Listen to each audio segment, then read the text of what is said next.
Good evening, ladies and gentlemen, this is BestInSlot, and tonight we're going to look at the final developer diary from IGN's first coverage of Jurassic World Evolution, along with a little surprise that we're going to talk about at the end. Now, I have already seen this. I wanted to have some idea what was going on so I could actually analyse it, but we're going to do just what we did with the gameplay from Isla Muerta the other day. We're going to sit down and watch the video together, but I'm going to be stopping it pretty often to talk about what's going on and highlight some pretty cool stuff. If you haven't seen the video and you want to watch it without me interrupting you blithely over the top of it, I will link the video down below as well. So, let's get started.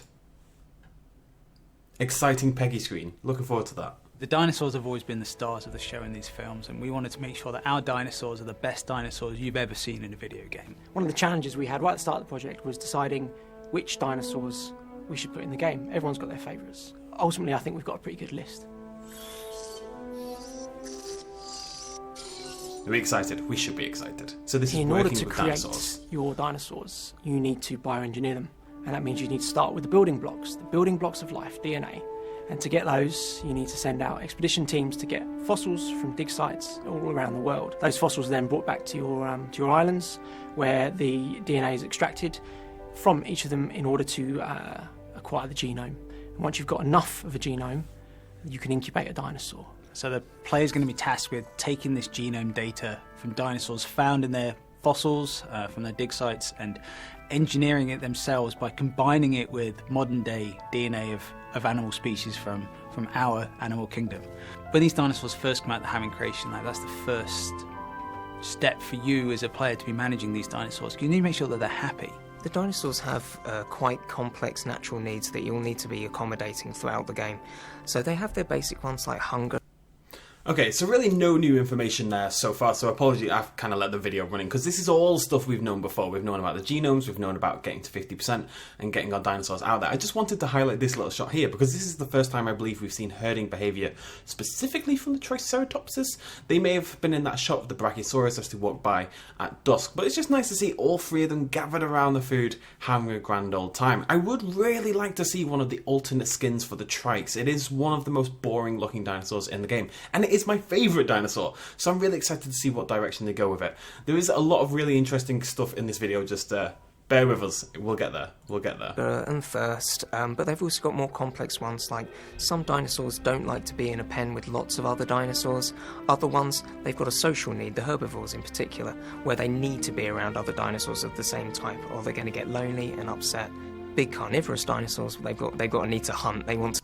Just a nice little clip of the Spinosaurus trying to eat a goat there. We are going to see the Spinosaurus again in a little bit as well. They want to be killing things all the time, so that's really their motivation. Diseases can affect your dinosaurs. Diseases can affect their behaviour, it can affect their health. So as the player, it's your job to manage these, to stop them from spreading, for one. So you need to invest in cures. So, okay, first of all, we can see some little bits of research here. First of all, there's a lot of, you can see in the darted medical treatment, there are a lot of different diseases there, a lot of different options.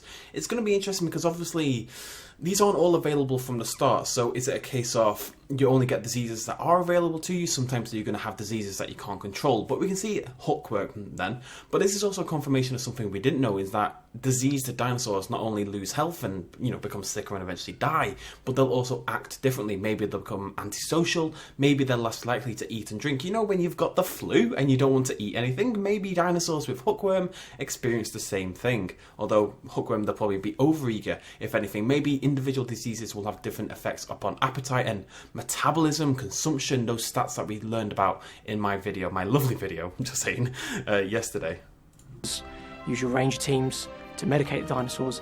These creatures are driven by their behaviours. So if they're hungry, they'll eat. If they're thirsty, they'll look for water. If you don't have these things in your park for them to reach, they'll try and find them in their own way. If you don't accommodate these needs, things are going to start to go wrong. They're going to want to start trying to escape, and eventually they'll start testing your fences. Okay, so first things, let's just watch this again, because just keep an eye on the left leg of the Brachiosaurus, because it's kind of adorable. Eventually, they'll start testing your fences, and if you haven't built just up a the right little security, cheeky kick. things are going to start to go wrong. They're going to want to start trying to escape, and eventually... Not what we're going to focus on here. This little screenshot contains, we believe, not just one brand new dinosaur, but 2 brand new dinosaurs. Hopefully you guys can see my mouse, I'm not 100% sure on this. But if you can, look to the left of the Brachiosaurus, who's trying to break out, and you will see a sort of tepid green stegosaurid dinosaur on the left-hand side behind the fence. That is pretty much definitely, by the looks of it, the Chungkingosaurus, one of those rumoured dinosaurs we've had for a long time now. We've seen the sort of silhouette in the species list, but we didn't know what it was, and we definitely hadn't seen it in-game before. That is definitely an unseen dinosaur up until this point, and it definitely matches the rough look of the Chungkingosaurus. There's actually 2 of them. You can just make out a little bit of spine just below. So that's pretty cool. It's a really nice, interesting little colour scheme there. Just a little bit different. It's nice that all of them are being mixed up a little bit. But if you allow your eyes to track over to the right hand... First of all, I want to point out this exhibit looks great. It's all very simple on the path outside, but it's about the dinosaurs. Look at this wide open herbivorous exhibit right here. And also what appears to be a striped dinosaur on the left. Is that Ceratosaurus? Is that the Maiasaura? Who knows? Really nice curved path. The curved exhibits look fantastic. On the right hand side, and hopefully you can see my mouse, on the far right you can see what I believe is the Ankylosaurus, and then just to the left of that there's like this low flat-esque shape with sort of a long neck coming out from the left.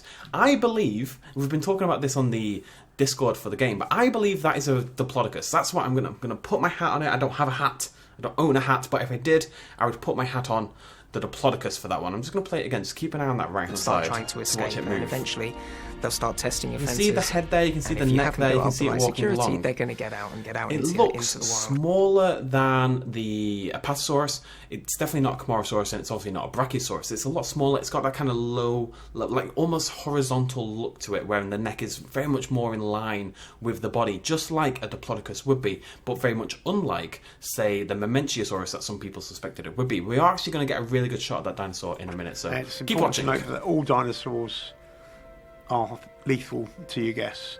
Even our smallest one with the Velociraptor is still bigger than a human and quite deadly. And little nitpick there. I'm not convinced the Velociraptor is the smallest dinosaur. I believe the Draco Rex, which we do get another glimpse of later, but we saw in the IGN video, the Draco Rex looks very, very small. It could well be about the size of the Velociraptor. Now, what this does also confirm is, and we've known for a long time now, Compsognathus is not in the game. We knew that already, sort of, but whatever. And there's no word for small dinosaurs. There's not going to be a Jurasaurus, there's not going to be Homalocephali, there's not going to be any of the smaller classic JPOG dinosaurs, for example, roaming around our park. They're not going to get much smaller than the Raptor. The Draco Rex may be about the same size, but whatever. It's also interesting because the Stygimoloch that we've seen in Jurassic World Evolution is quite a childlike version. It's very immature in some ways. It's there for sort of comic relief and to be cute and all that kind of stuff. And now we were wondering whether that Stygimoloch would be sort of made a bit more mature for its inclusion in Jurassic World Evolution. If the Stygimoloch is not significantly smaller than the Raptor, which I think the film version is, the film version is probably about half the height, that suggests that maybe either A, the Stygimoloch will become the new smallest dinosaur in the park once it gets added in the Fallen Kingdom DLC, or the Stygimoloch has got a new, slightly grown-up, bigger design in Jurassic World Evolution. And even with the herbivores, they are quite weighty animals charging at you.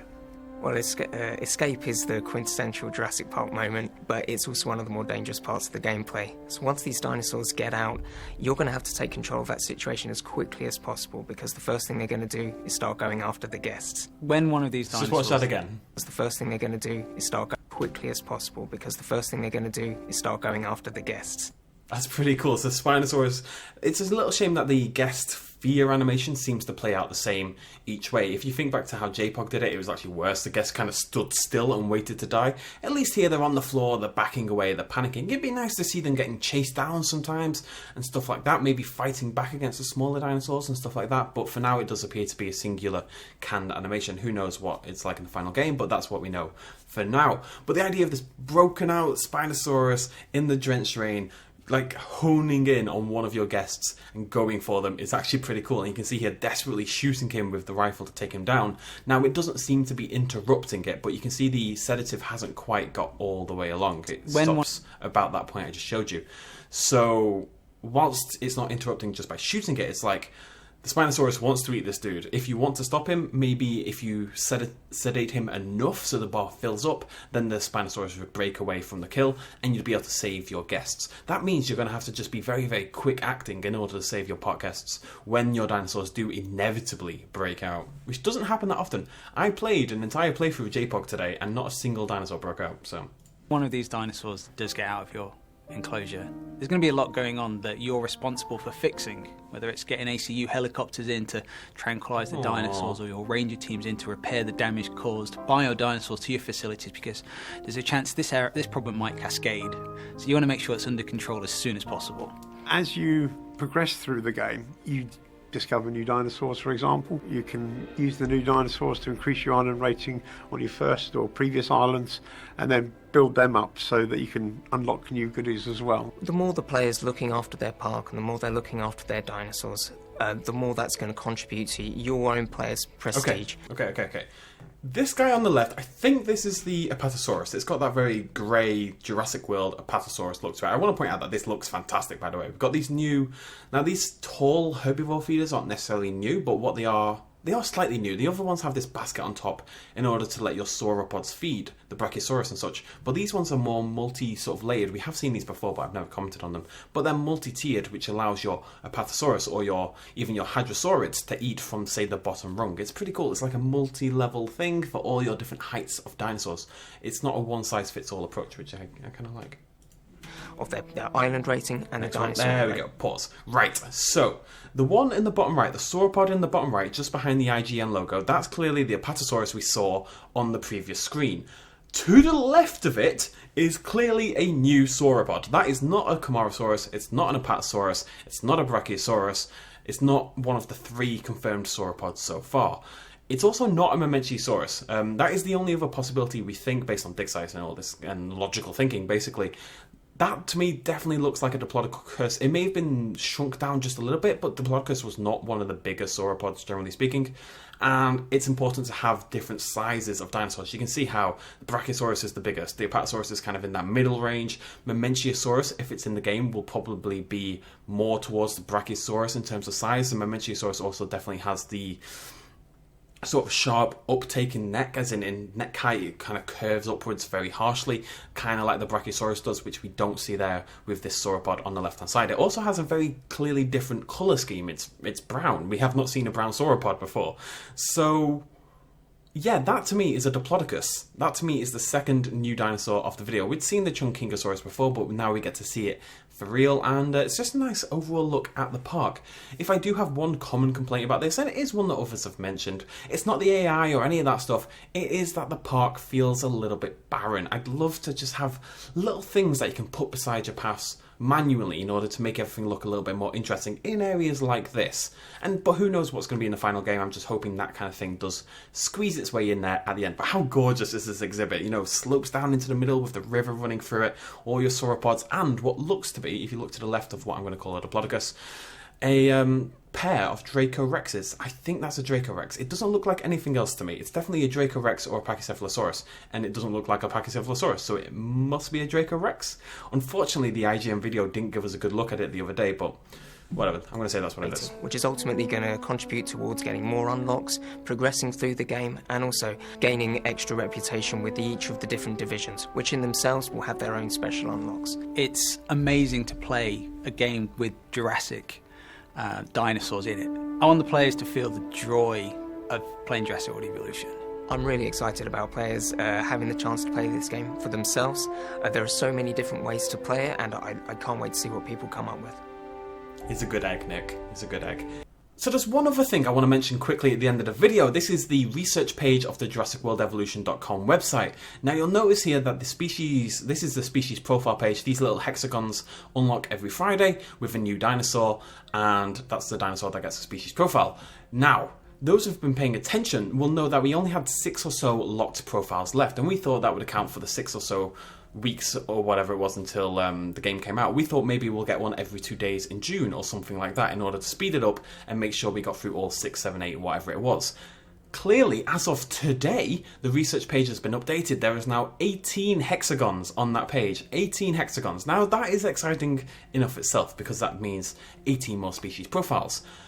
But two things collide with that 18 really well. Number one, that 18 will bring us to a total of 37 dinosaurs. That is the number of dinosaurs we know are in the game if you remove the deluxe edition dinosaurs, the 5 extra dinosaurs. We know there's 42 final dinosaurs in the game, 43 including the Indominus Rex, we think.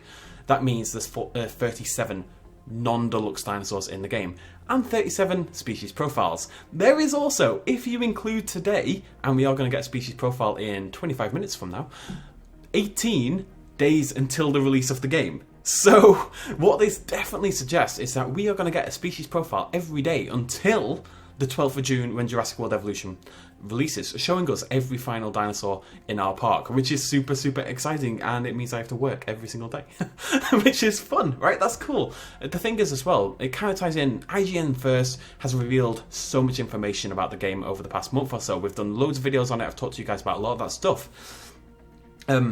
But it's over now. You know, today's Dev Diary was the last Dev Diary, and the chances are, okay, the month doesn't end until 6 days' time, but the chances are we're not going to get anything next week. It seems that IGN's coverage of Jurassic World Evolution is over. So they need another way to keep building that hype up. There's several dinosaurs we haven't seen before. I think we may get a species profile every day. So do a lot of people. I'm really excited to see that happen. Thank you so much for joining me, ladies and gentlemen.